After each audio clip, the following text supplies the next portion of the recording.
कई लोगों को लूट लिया।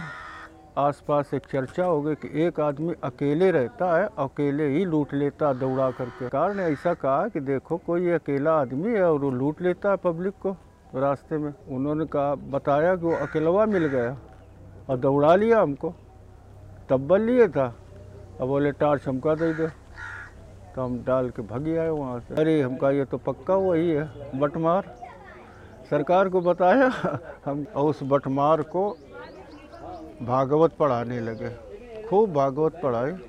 बाबा इस तरीके से भागवताचार्य बन गए। बहुत धन अर्जित करने के बाद जेते नीच बड़ाई पावा और ताति ताई प्रथम नसावा, उसने फिर सरकार के ऊपर, सरकार की हत्या की उसने साजिश।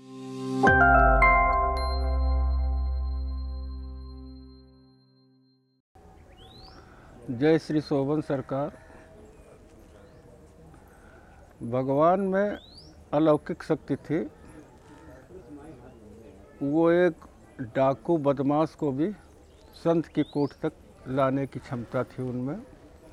एक शोभन के पड़ोस में गांव है सुजानपुर। वहाँ एक महाशय थे, उनका नाम था हरिनारायण बाबा। हरिनारायण बाबा उनका नाम बाद में पड़ा, हरिनारायण उनको कहते थे। बीटीसी ट्रेनिंग की थी, सर्विस मिली नहीं थी, तो वो रात के समय में निकल पड़ते थे। एक तब्बल ले लेते थे और सिर में बांध लेते थे बड़ा सा चद्दर, और मार्ग में जो कोई मिल जाता था उसको लूट लेते थे। ये बहुत दिन उनका काम चलता रहा। कई लोगों को लूट लिया। आसपास एक चर्चा हो गई कि एक आदमी अकेले रहता है, अकेले ही लूट लेता दौड़ा करके। सरकार ने हमसे कहा कि थोड़ा पता लगाओ ये कौन बटमारी करता है। हम कहा देखो पता लगाएंगे। तो उन्हीं के गांव के एक महाशय थे, अब उनका नाम नहीं बताएंगे। उनसे कहा कि सरकार ने ऐसा कहा कि देखो कोई अकेला आदमी है और वो लूट लेता है पब्लिक को रास्ते में। तो उन्होंने कुछ क्लू दिया कि अमुक आदमी हो सकता है। खैर एक दिन हमारे बड़े भाई साहब शोभन आना था उनको बागपुर से, तो हमारे पास 3 सेल की टार्च रहती थी। तो उन्होंने कहा कि टार्च दे दीजिए, शोभन जा रहे हैं, रास्ते में वापसी आने में जो लेट हो जाएंगे। हम कहा ठीक है ले जाओ। जब वो 8 बजे रात को लौट के आए तो हम उस समय ट्यूबवेल पर रहा करते थे। तो हमने उनसे कहा टार्च दो, तो उन्होंने कहा, बताया कि वो अकेलवा मिल गया और दौड़ा लिया हमको। तब्बल लिए था, अब बोले टार्च हमका दे दो, तो हम डाल के भागी आए वहाँ से। तो वो हरिनारायण महाशय एक दिन शोभन में हमको मिले और उनकी स्टाइल थी, हम चूँकि उम्र में उनसे बड़े थे, दोनों हाथों से पैर छूना और फिर गले में चिपट जाना। तो जैसे वो हमारे गले में लगे तो हमने कान में धीरे से कहा, हमको टार्च तो लाओ यार। तो उसके मुंह से एकदम निकल पड़ा, तुम्हारे भैया थे का? अरे हमका ये तो पक्का वही है बटमार। सरकार को बताया, हम हरिनारायण का काम है। सरकार ने कहा अच्छा। उस दिन से हरिनारायण को सरकार ने सियाबाग में रख लिया। अब बोले तुम बाहर निकल के नहीं जाओगे, और उस बटमार को भागवत पढ़ाने लगे।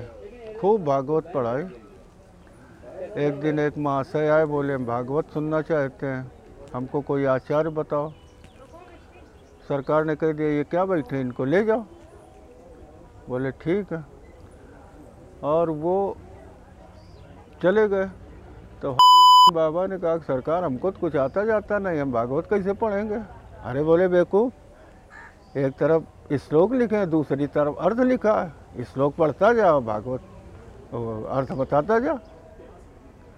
और कहने का अंगूठा डाल लिया कर, और उसके किनारे थोड़ा कपूर लगा लिया कर, और जब कोई विषाद योग आ जाए, जैसे सीता हरण आ जाए या और कोई दशरथ मरण आ जाए, तो उस टाइम पर वो कपूर थोड़ा आँख में लगा लिया कर। कोई जान भी नहीं पाएगा, अपना कपड़े से करेगा तो आंसू निकलने लगेंगे, तेरी भागवत बन जाएगी बढ़िया।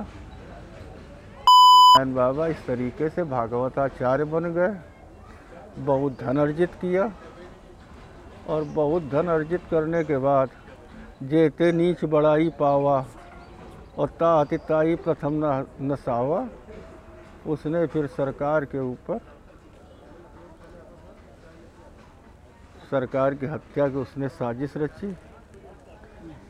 सरकार को कौन पा सकता है, सरकार को कौन मार सकता है, लेकिन वो फिर अंत में वो प्रेत की सिद्धि कर रहा था।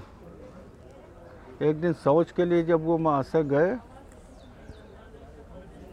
तो कमर में मोबाइल लिए थे और शौच के लिए बैठे, तो जिस प्रेत की सिद्धि कर रहे थे उसी प्रेत ने उनको रगड़ रगड़ के इतना मारा है कि मलमूत्र पूरे शरीर में हो गया और वो ख़त्म कर दिया वहीं पर। और इस प्रकार से उनका अंत हुआ। उनके दाह संस्कार में गांव के जो लोग गए वो सब बीमार हो गए, 2-1 लोग तो मर भी गए बीमार होकर के। तो सरकार ने सब इतना अच्छा इंसान बना दिया, वो अच्छा इंसान भगवान के प्रति कितनी गलत भावनाएं रखा और क्या उसका हश्र हुआ, ये हमारे क्षेत्र के सब लोग जानते हैं। बाबा का इतिहास, भगवान दया करते हैं लेकिन उसका दया का देखो कितना प्रतिकूल जो है उसका रिएक्शन किया उसने।